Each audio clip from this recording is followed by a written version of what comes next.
Perkenalkan, nama Niludika Julita, NIM 17025111171. Pada kali ini saya akan memperagakan prosedur memimpin persalinan normal. Pada kali ini saya akan memperagakan prosedur memimpin persalinan normal yang bertujuan untuk membantu ibu melakukan persalinan normal. Adapun alat dan bahan yang akan diperlukan yaitu berupa ada handuk dan kain, kemudian partus set yang berisi 2 klem, 1 gunting, spike, dan juga oksitosin, serta APD berupa handskun steril, dan juga masker. Pada pasien ibu hamil ini, saya akan menilai apakah pembukaan serviksnya sudah lengkap dan juga memastikan apakah panggul ibu itu mampu dan adekuat untuk melakukan persalinan normal. Adapun 4 tanda pembukaan lengkap itu yaitu di mana ibu merasakan adanya dorongan ingin mengeran, kemudian merasakan adanya tekanan pada anus, tampak perineumnya menonjol, serta vulvanya mulai terbuka. Kemudian saya akan melakukan cuci tangan prosedural menggunakan alat pelindung diri untuk mempersiapkan alat-alat partus, yaitu mempersiapkan oksitosin, di mana saya akan menggunakan handskun pada tangan dominan, kemudian membuka ampul oksitosin yang dengan dilapisi kasa steril, dan membuka spike lalu menggunakan tangan kiri untuk mengambil oksitosin sebanyak 10 unit dan juga selanjutnya menutupnya dengan needle.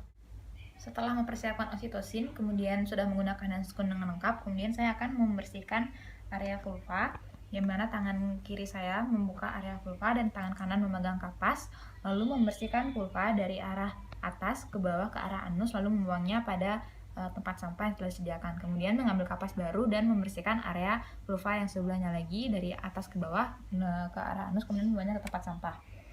Kemudian setelah melakukan pembersihan ini, saya akan memperhatikan apakah pembukaannya sudah lengkap atau belum. Kemudian saya akan melakukan dekontaminasi handskun dan melepaskannya lalu mencuci tangan dan membawanya ke tempat sampah. Kemudian saya akan menggunakan handskun yang steril lagi dan melakukan pemeriksaan vagina untuk memastikan pembukaan serviksnya lengkap. Apabila air ketubannya masih utuh sedangkan pembukaannya sudah lengkap, maka perlu dilakukan amniotomi. Kemudian saya akan kembali melakukan setelah melakukan pemeriksaan vagina, saya akan melakukan dekontaminasi handskun dan mengambil handskun yang steril kembali. Setelah itu saya perlu dilakukan pemeriksaan denyut jantung janin yang dilakukan pada saat uterus relaksasi. Pengukuran jantung janin ini dikatakan normal apabila 120 sampai 160 beat per menit. Kemudian saya akan mendokumentasikan hal-hal yang sudah diperiksa sebelumnya pada partograf chart, kemudian berkomunikasikan juga dengan ibu. Baik Bu, pembukaannya sudah lengkap, denyut jantung janinnya juga sudah bagus. Ibu boleh memulai mempersiapkan diri untuk mengeran. Nanti bapak atau suaminya bisa memberikan semangat. Apabila ibu merasa mules, boleh langsung mengeran ya Bu. Namun apabila kontraksinya tidak terasa, ibu boleh berhenti mengeran agar tidak cepat lelah. Kemudian apabila bayinya itu belum lahir setelah ibu mengeran selama 120 menit pada primigravida ataupun 60 menit pada multigravida, maka ibu disarankan untuk berjalan, jongkok, atau melakukan posisi yang nyaman jika belum ada rasa mengeran dalam 60 menit. Apabila benar-benar sudah siap untuk melakukan partus, maka saya akan mencuci tangan prosedural dan menggunakan handskun lengkap berupa menggunakan APD lengkap berupa handskun, apron, dan juga masker. Kemudian saya melihat kepala bayi sudah tampak dan juga vulva sudah terbuka sejauh sepanjang 5-6 cm. Kemudian saya akan meletakkan handuk di atas perut ibu untuk nanti mengeringkan bayinya ketika lahir. Kemudian meletakkan kain sebagai alasnya di bawah. Ibu, saya angkat pantatnya sedikit Bu ya. Setelah memasangkan handuk dan kain, kemudian saya akan mengambil kain lain ataupun kasa steril, kemudian akan menekankannya pada bagian bawah vulva untuk mencegah terjadinya perobekan perineum. Kemudian saya akan menahan kepala bayi agar tetap dalam posisi dorsofleksi agar nanti dapat mempermudah kelahiran. Kemudian saya akan menyarankan ibu untuk mengerem secara perlahan dan bernapas cepat dan juga dangkal.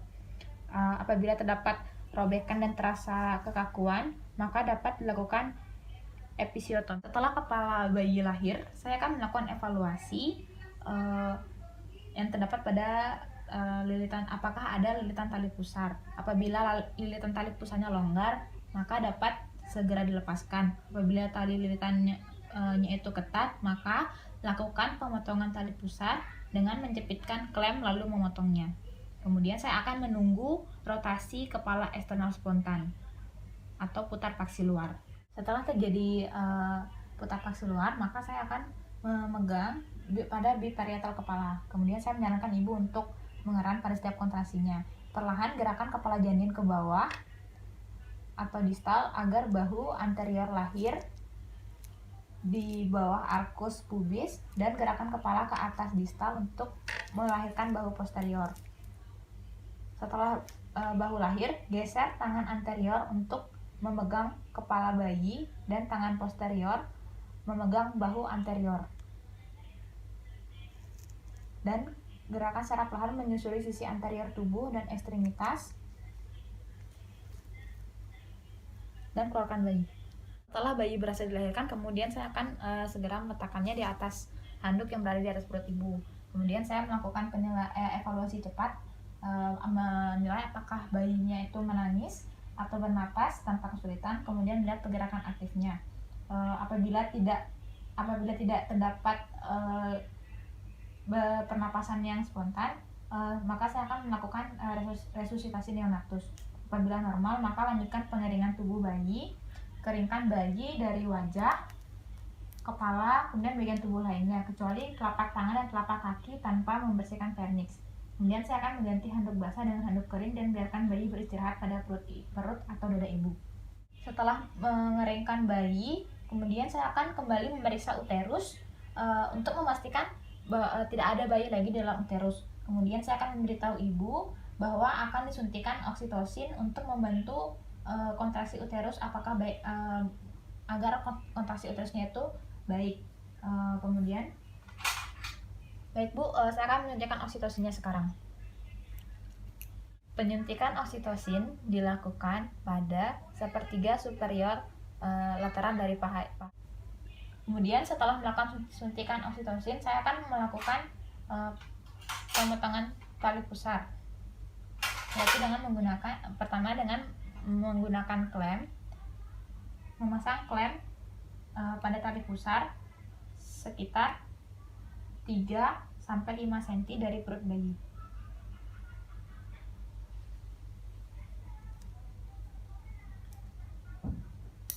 Setelah memasangkan klem pertama, kemudian saya memijat tali pusar ke arah distal menuju ibu dan memasangkan klem kedua dengan jarak sekitar 2 cm dari klem pertama. Kemudian dengan satu tangan memegang tali pusat yang diklem, saya akan memotong tali pusat di antara kedua klem tersebut. Setelah tali pusat terpotong, kemudian saya akan memasangkan penjepit pada tali pusat bayi dan melepaskan klem. Untuk tali pusat pada ibu, apabila terasa terlalu jauh dari fase rekta, maka saya akan melepaskan klem dan memijat tali pusat ke arah yang lebih distal, lalu memasangkan klem kembali.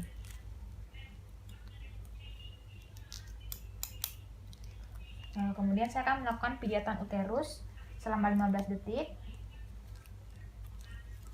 Setelah 15 detik kemudian dapat dilakukan peregangan tali pusat dan menariknya. Peregangan tali pusat dilakukan dengan menekan bagian uterus dan tarik atau regangkan tali pusat hingga plasentanya terlihat. Setelah plasenta terlihat, lakukan pemutaran dan bantu untuk menarik plasenta keluar. Perhatikan kembali plasenta apakah semua bagiannya telah lahir dan tidak ada yang tertinggal. Setelah plasenta terlepas dan juga keluar, kemudian saya memeriksa vagina kembali dan bagian perineumnya apakah terdapat laserasi atau robekan. Apabila terdapat robekan, maka perlu dilakukan penjahitan. Selanjutnya, informasikan kepada ibu agar melakukan pijatan pada perut bawah atau bagian uterus hingga uterusnya dapat berkontraksi dengan baik. Tujuannya untuk segera menghentikan pendarahan apabila terjadi pendarahan. Kemudian periksa kembali apakah terdapat pendarahan atau tidak. Persalinan normalnya telah selesai. Kemudian melakukan dekontaminasi sarung tangan dan merendamnya pada klorin 0,5%, lalu melepasnya dan mencuci tangan kembali.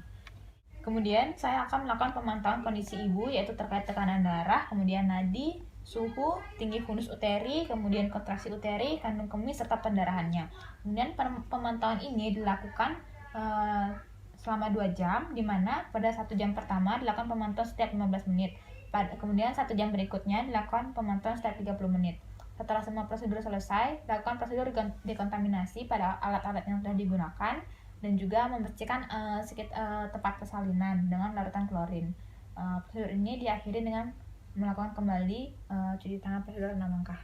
Sekian peragaan prosedur memimpin persalinan normal.